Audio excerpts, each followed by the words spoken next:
Chairman P T I J T کے سامنے پیش ہوئے اور انہوں نے ان سے جب سوالات ہوئے کہ جو ان کو ایون ویڈیوز دکھائی گئیں، تصاویر دکھائی گئیں جو لوگ اس حملے میں ملوث تھے، تو انہوں نے دو ٹوک انداز میں ان لوگوں کو جو اس سارے واقعے میں ملوث تھے، حملہ کر رہے تھے، ویڈیو دیکھنے کے بعد انہوں نے کہا کہ میں ان کو پی ٹی آئی کا ورکر یا پی ٹی آئی کے ساتھ ان کے کسی تعلق کو نہیں مانتا. انہوں نے اسٹریٹ اوے ریفیوز کر دیا. لیکن ہم نے دیکھا جب اس وقت لوگ جلاؤ گھراؤ میں ملوث تھے، توڑ پھوڑ کر رہے تھے، تو انہوں نے پی ٹی آئی کے جھنڈے بھی اٹھائے ہوئے تھے اور بہت سے ریکوگنائز فیس تھے اور کچھ ڈسٹرکٹ لیول پر، یو سی لیول کے اوپر ان کی باضابطہ عہدے تھے. پھر بعد میں کچھ ویڈیوز آئیں جو اعترافی بیانات تھے جس میں وہ کہہ رہے ہیں کہ ہمارا اتنے سالوں سے پاکستان تحریک انصاف کے ساتھ ہمارا تعلق ہے، لیکن آج chairman P T I J T کے سامنے ان کو ماننے سے، ان کو ریکگنائز کرنے سے انکار کر دیا انہوں نے. بھٹی صاحب، یہ جو 9 مئی کے واقعات ہوئے اس کی ہم سب مذمت کرتے ہیں، لیکن 9 مئی کی آڑ میں اب یہ تو نہیں ہوا کہ وہ واقعات مظفر گڑھ میں بھی ہوئے، وہ واقعات سائیوال میں بھی ہوئے، کیا وہ واقعات مانسیرہ میں بھی ہوئے، یا وہ واقعات سکھر میں بھی ہوئے، نواب شاہ میں بھی ہوئے، یا وہ واقعات سیالکوٹ میں بھی ہوئے. تو میرا خیال ہے کہ یہ ہماری جو بھی حکومت ہے ان کی یہ پالیسی بڑی غلط ہے. جو تو لوگ انوالو ہیں جو اس ویڈیو میں آئے ہیں ان کو بالکل سزائیں دیں، لیکن جو لوگ اس میں انوالو نہیں ہیں اور ان کا تعلق کسی ایسے شہر سے ہے یا وہ ایسے شہر میں تھے جہاں یہ واقعات ہی نہیں ہوئے، تو میرا خیال ہے وہ ظلم اور زیادتی ہے. آپ اس ظلم اور زیادتی کا اندازہ اس بات سے کریں کہ آفیشیل فگر ہے کہ پچھلے 1 سال سے پاکستان سے 13 لاکھ لوگ جو ہیں وہ ملک چھوڑ کر چلے گئے ہیں، اپنی جائیدادیں بیچ کر چلے گئے ہیں. تو کیا یہ درست ہے؟ اور وہ پڑھے لکھے لوگ گئے ہیں. یہ جو اعلیٰ ترین ہمارے دماغ ہے ان کا جانا ہمارے لیے باعث فکر ہونا چاہیے، نہ کہ باعث فخر ہونا چاہیے. تو میں سمجھتا ہوں کہ آپ جو لوگ واقعات میں انوالو ہیں انہیں ضرور سزائیں دیں، مگر جو انوالو نہیں ہیں، مثلا میں ڈاکٹر طاہر علی جاوید کی ایک مثال دیتا ہوں.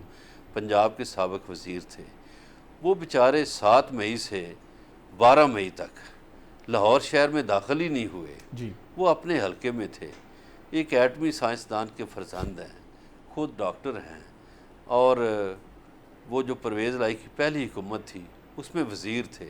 یہ 1122 کا بیسک جو آئیڈیا تھا انہی کا تھا. اس شخص کو جب وہ 12 مئی کو آتا ہے لاہور میں اپنے بچوں سے ملنے، تو اس کے گھر میں توڑ پھوڑ ہوتی ہے، اسے گرفتار کر لیا جاتا ہے، حافظ آباد جیل میں پھینک دیا جاتا ہے. اور وہ اس وقت اور شرمندہ ہوتا ہے جب لاہور ہائی کورٹ سے رہائی کے بعد اپنے گھر پہنچتا ہے تو اس کی بیوی اس کو تشدد کے نشانات دکھاتی ہے کہ اس کی بیوی کو بھی مارا گیا جو 3-4 نسلوں سے فوجی افسران کی بیٹی ہے. میرا خیال ہے کوئی دوسری رائے نہیں ہے. جو لوگ انوالو ہیں انہیں کسی صورت معاف نہیں ہونا چاہیے، ان کے خلاف کارروائی ہونی چاہیے، اور جو بے قصور ہیں ان کے خلاف کوئی انتقامی کارروائی یا غلط معلومات کے بنیاد کے اوپر کارروائی نہیں ہونی چاہیے. لیکن سوال یہ ہے چیئرمین پی ٹی آئی ان لوگوں کو ان کو ڈس آن کرنا یہ درست اقدام ہے کہ وہ لوگ جنہوں نے ان کے ایک بیانیہ کا سمجھ لیں یا ان کے ساتھ اظہار یکجہتی کرنے کے لیے ان کی گرفتاری کے خلاف جا کے ایکشن کیا، ریکوگنائز نام ہے، پارٹی سے وابستگی ہے، ان کو ڈس آن کرنا کہاں کا انصاف ہے؟ ان کو آن کرے پارٹی، ان کی رہائی کے لیے لیگل فورم کے اوپر کنٹیسٹ کرے، مقابلہ کرے. ان کو یہ کہہ دینا کہ نہیں ان کے ساتھ تو ہمارا کوئی تعلق نہیں ہے. اس اقدام کو، اس سوچ کو کس نگاہ سے دیکھتے ہیں؟ گزارش یہ ہے کہ جو لوگ ان کی پارٹی کے ہیں ان کے لیے ان کی وکلا کی ٹیم بالکل کوشش کر رہی ہے. انہوں نے کبھی یہ نہیں کہا کہ ڈاکٹر یاسمین راشد میری پارٹی کی نہیں ہے.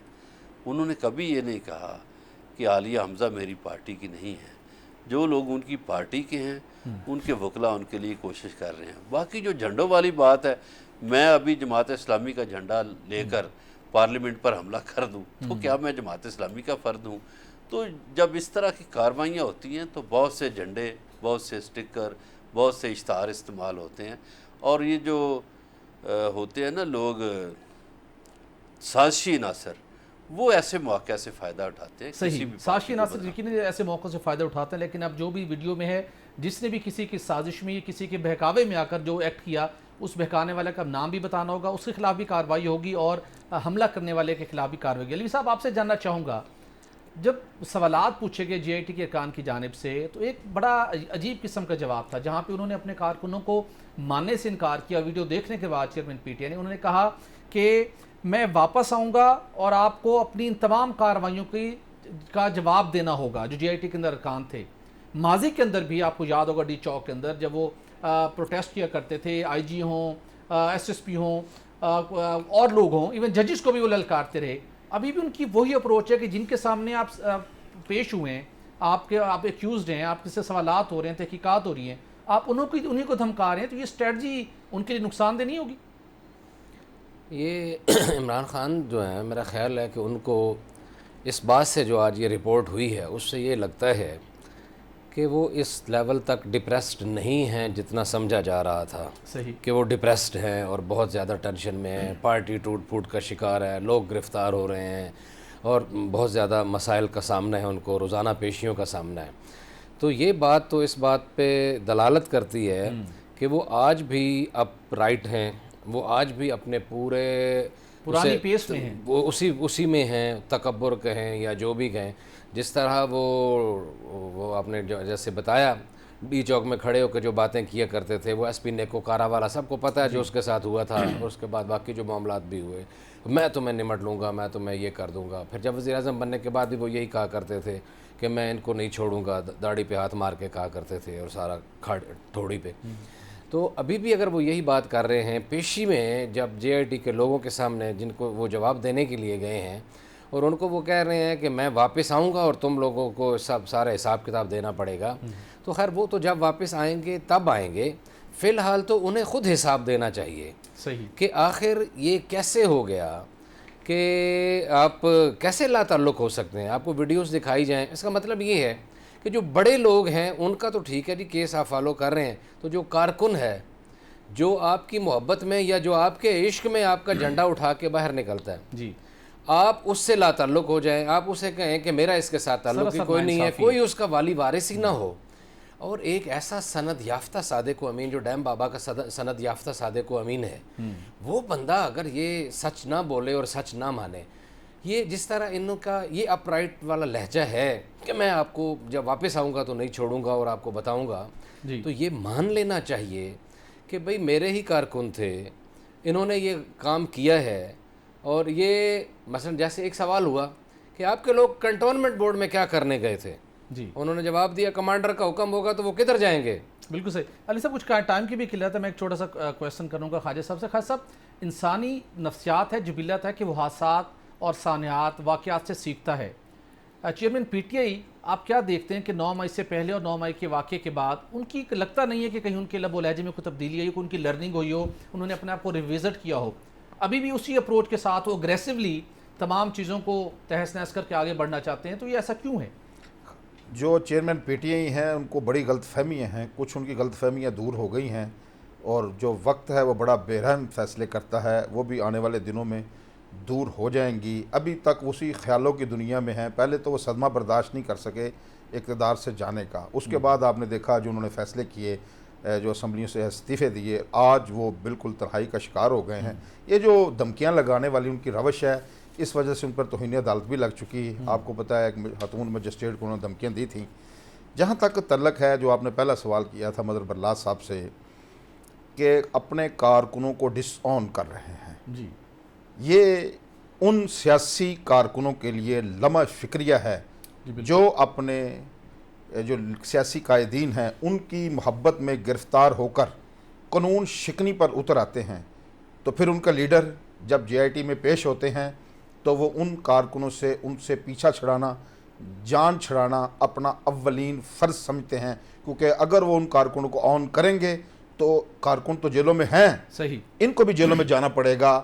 ہمارے پاس اسٹوڈنٹ آتے تھے, بچے آتے تھے یونیورسٹی اور کالجز کے, وہ جب عمران خان کی محبت میں گرفتار ہوئے تو ان کو ہم یہی کہتے تھے, جیسے کچھ لوگ باقی پارٹیوں کے لیڈر ہیں. مریم نواز کے جو صاحب کچھ یہاں فالورز پر ایک ہیں. بریک کا وقت ہوا چاہتے ہیں, بریک لیں گے اور بریک کے بعد ناظرین سے گفتگو کے سلسلہ جاری رہے گا. ناظرین آپ کو بتائیں گے کہ بلوچستان کو امن کا گہوارہ بنانے کے لیے کیا فارمولہ طے کیا جا رہا ہے, اور اس کے ساتھ آپ کو بتائیں گے کہ ایک بڑے کرپشن کیس کی انکوائری کیوں بند کی جا رہی ہے. اسٹے ود اس.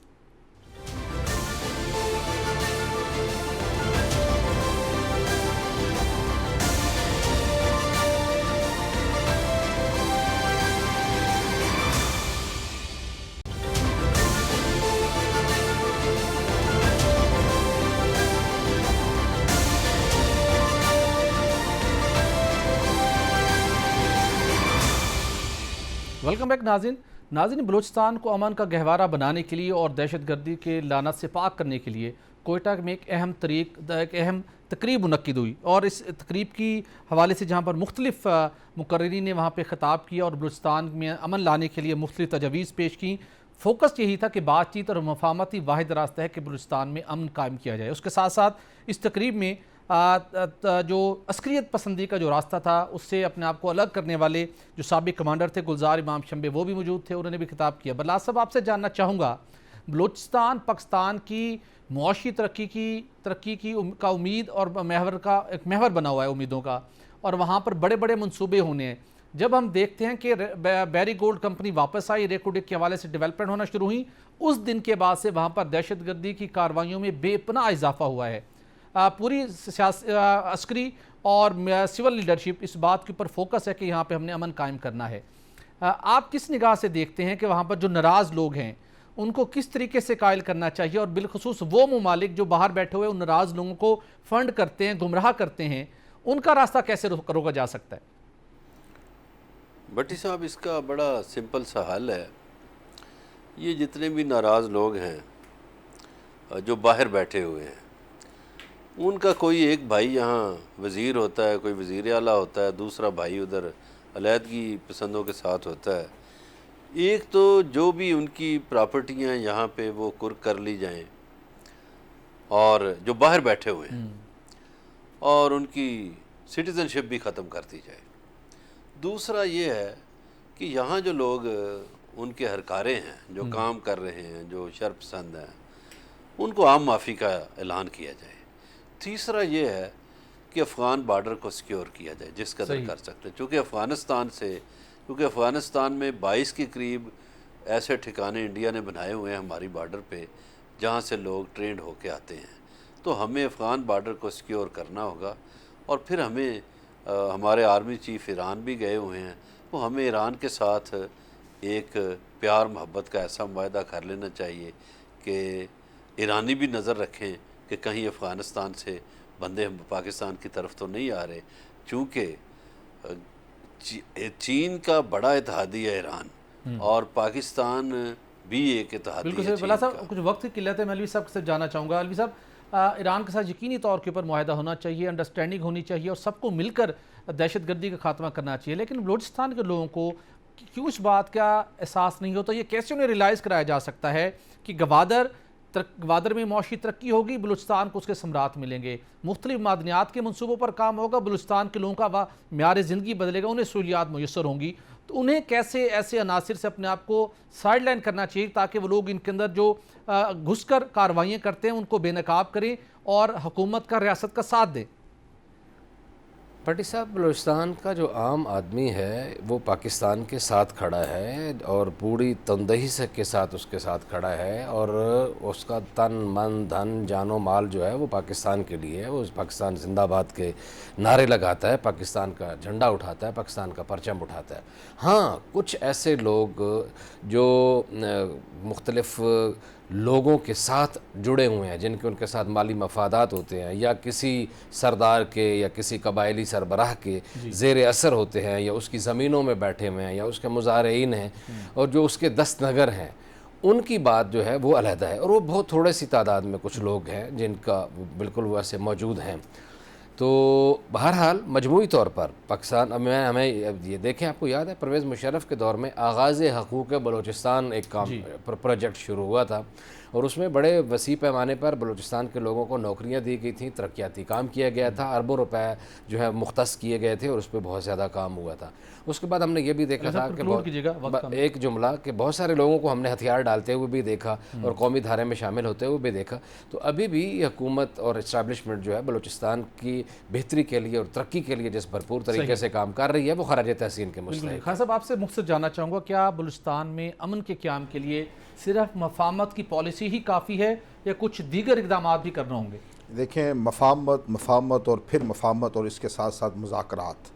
ابھی دیکھیں آپ، گلزار امام شمبے جو ہے اس کو قائل کیا گیا، اس کے ساتھ مذاکرات کیے گئے۔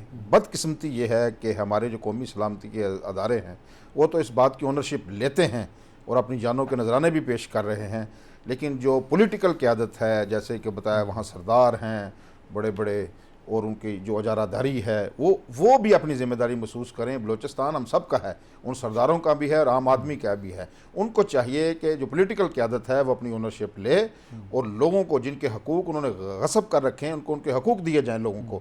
اتنا بجٹ ہوتا ہے لیکن وہ غریب آدمی تک پہنچ نہیں پاتا۔ یہ سیاسی قیادت اگر اونرشپ لے گی، مذاکرات کا راستہ اپنائے گی تو اس مسئلے کا پرامن حل بالکل صحیح۔ بہت شاندار تجویز تھی کہ مفاہمتی پالیسی اور مذاکرات ہی وہ واحد راستہ ہے جس کے ذریعے سے بلوچستان میں پائیدار امن قائم ہو سکتا ہے۔ ناظرین، آج کے پروگرام کا وقت ختم ہو جاتا ہے، کل ہوگی آپ سے دوبارہ ملاقات۔ اجازت دیجیے، اللہ حافظ۔